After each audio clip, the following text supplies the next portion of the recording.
Want to fix iPhone messages not delivering? In this video, I will guide you step by step on how you can fix that. First, you want to force close the Messages app. For that, you want to exit out of the Messages app, then open the app switcher and swipe Messages off of your screen. Now, launch open Messages app again and try sending the message.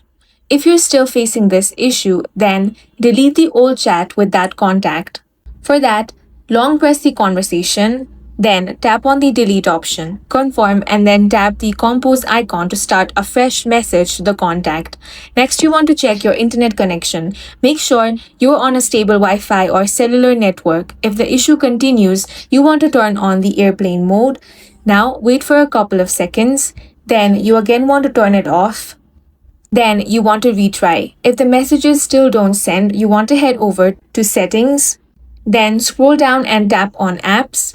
From this list, you want to find Messages. Tap on that. Now, make sure iMessages is toggled on.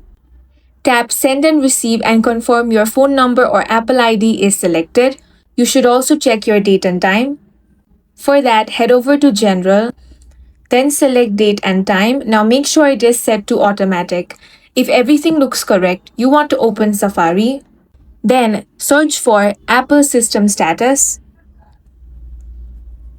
Now check if iMessage is down. If the problem continues, perform a forced restart. Quickly press and release volume up, then volume down, then press and hold the power button until the Apple logo appears.